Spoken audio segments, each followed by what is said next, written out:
สบายดี FC ทุกคนเนาะพังไทยแล้วก็พังลาวแล้วก็ต่างประเทศไปนำมื้อนี้อยู่กับซอง YouTube เมยสุขสวรรค์คือเก่าเนาะและมาอัปเดตเกี่ยวกับการผลผลิตมันต้นที่เฮาสามารถขายเนาะและบ่สามารถกินได้เพราะว่ามันต้นชนิดนี้เฮาบ่สามารถที่ว่ากินหรือว่าจะใส่รับประทานอาหารเป็นอาหารได้เนาะมื้อนี้ข้าพเจ้าอยากอัปเดตเกี่ยวกับมันต้นนี่ก็ประมาณ2เดือนหรือ3เดือนนี่เนาะประมาณนี้และอยากอัปเดตให้ FC เห็นว่าเป็นหยังเฮาต้องปลูกมันต้นเพราะว่าบ่มีทางเลือกสำหรับสมภกดเนาะแต่ว่าปลูกมันต้นขายให้กับบริษัทต่างๆที่สามารถเก็บเกี่ยวและก็ซื้อได้มื้อนี้ข้าพเจ้าอยากอัปเดตเนาะแต่ว่ามันต้นนี้เราจะ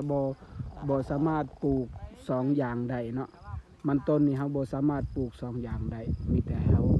ปลูกได้แต่อย่างเดียวคือว่าเพราะว่าถ้าเราปลูก2อย่างมันจะบ่งามหรือมันบ่เป็นหมากเพราะว่ามันมีหลายอย่างที่ว่ากระทบใส่กันเราต้องปลูกอย่างเดียวก็คือมันต้นเนาะ ในระหว่างที่ข้าพเจ้าอยู่นี่แม่นก็แม่นจุดกลางอีกเด้อเพราะว่าอันนี้แม่นทิศตะวันออกสุดท้ายยังมีลงลุ่มอีกส่วนมันต้นอยู่นี่เนาะแล้วก็พุทธแม่นตะวันตกของมุมที่ข้าพเจ้าอยู่นี่แม่น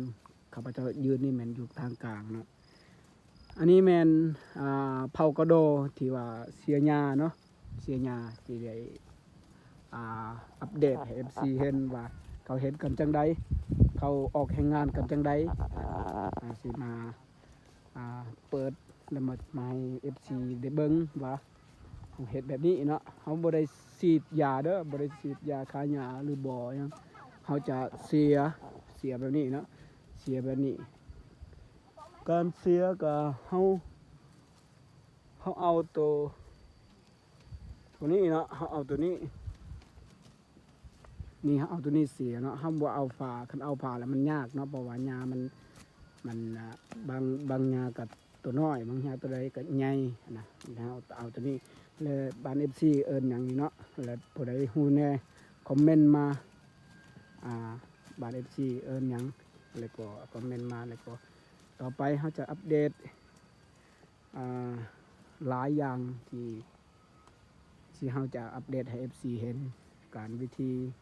ชีวิตของสุนทรกโดแล้วก็ฝากติดตามฝากกดไลค์กดแชร์แล้วกดคอมเมนต์ไม่นำเนาะขอขอบใจนี่โอ้บ่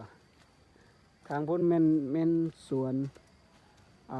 สาลีกับข้าวเนาะที่เราปลูกไว้ทางพ้นแล้วก็ทางพ้นแม่นยางพาราของเวียดยางพาราของเวียดเพราะว่าเฮาอยู่กลางมันต้นของเฮาอยู่กลางแต่ว่าครั้งนี้ยังบ่ทันได้เสียหญ้าเทื่อเนาะยังเสียหญ้าเทื่อแล้วก็สิหกแหน่น้อยนึงแต่ว่าครั้งนี้เฮาก็เสียไว้แล้วเนาะ